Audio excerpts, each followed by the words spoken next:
So we'd just like to kick off the year by reminding everyone that we were right. We don't normally boast about it, but we finished last year's show by recapping all of the acceleration towards the digital life agenda, basically warning everyone that all the hallmarks of us entering this brave new world scenario that happens all online is really, we're here. And a lot of the things that we warned about that would be coming in the last year happened to eventuate, whether it be age verification, age estimation, digital ID, all of the above. And really, this is a culmination of many years of warning about these things. But the UK has just given us the greatest acceleration towards this agenda. And it's no surprise, really, considering they said, hey, if you don't get a digital ID, you don't get to work. Check this out. This is from Modernity. UK goes full cradle to grave with sinister plan for newborn baby digital IDs. Ministers are secretly plotting to tag babies with lifelong surveillance tech. It says the UK government's digital ID push is escalating into outright dystopia, with ministers privately floating the idea of assigning digital identities to newborns right alongside their health records. This sinister expansion revealed by the Daily Mail exposes Labour's true agenda, a lifelong tracking system masquerading as a tool to curb illegal immigration. The move is being slammed as a blatant power grab, with many warning it has nothing to do with border control and everything to do with eroding freedoms from birth. The proposal emerged in secretive cabinet office meetings led by Minister Josh Simons, who cited Estonia's model, where infants get unique numbers at birth registration for accessing public services. Maybe Josh wants to see a 666 tattoo on the babies' heads as well. I don't know. It's heading that way, certainly. Simons even suggested digital IDs could help teenagers log into social media, tying into global crackdowns like Australia's under 16 ban on apps such as TikTok. Well, it's not just TikTok, by the way. Australians have under 16s to be banned from all social media, but the ban isn't actually working how it's supposed to. Kids are circumventing this, of course, because they're intelligent, and many are suspecting that this is actually how it was supposed to go. It was intended to fail so that they could say, right, no, this isn't working. Now the only way to access online anything is with a digital ID. And we all remember the announcement from Keir Starmer that this is a way to verify job candidates' rights to work. And the scheme is slated for rollout by 2028-29 at a staggering £1.8 billion cost.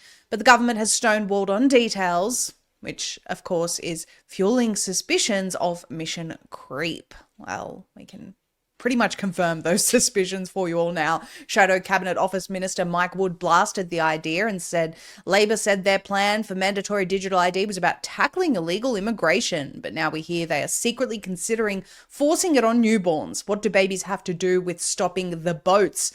This would be a deeply sinister overreach by Labor, and all without any proper national debate. And we just wanted to read you this section as well. Former Tory Cabinet Minister Sir David Davis echoed the outrage, calling it, quote, creeping state surveillance. And he added that the idea that we should allocate children ID at birth is frankly an affront to centuries of British history, and it is being put out by stupid ministers who really don't understand the technology they are playing with. They think that they're being clever and modern, but a large number of people will be outraged by this.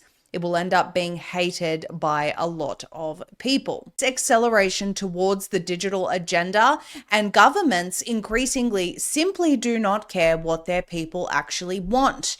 I challenge anyone to find me a country that's actually practicing like a democracy or has been at all for the last several years. It just doesn't exist. Every time there is a push for this type of agenda, we are flooded with propaganda and puppets telling us why this is actually a good idea. The people rally, they spend their time battling against this, and most of the time it doesn't result in anything.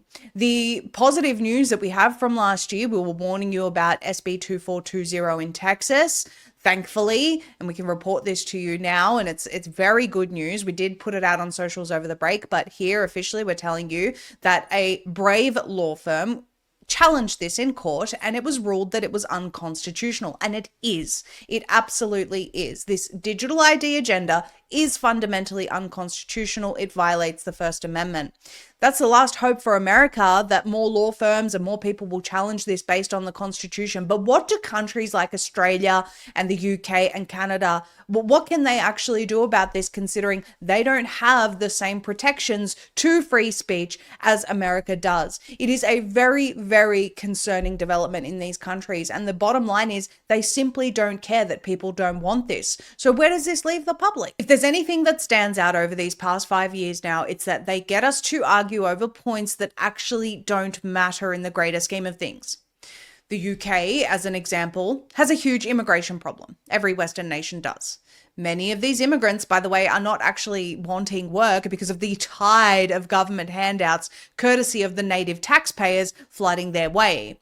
But they have an agenda. The agenda is digital ID. They give us a bogus reason, which they know sounds ridiculous, aka curbing illegal workers. And then we spend months making the point of how this isn't going to fix the migrant crisis, but all the while, the real argument, Agenda 2030, falls by the wayside. The real argument is this.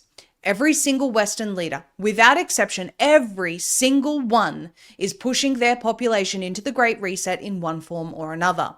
That agenda requires a digital ID linked to a digital currency so that you can be tracked, traced, surveilled 24/7. All of your words, movements, decisions are logged, and you are subjected to a social credit system by that surveillance.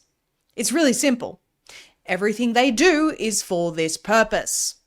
The only thing left is for humanity to stop arguing about the fine points and argue this point. No to Skynet. No to chasing our tails, trying to counter every nonsense point they throw out. We need to go for the main point, which is, we know what you are doing, we know what the Great Reset is, and we will not comply with it.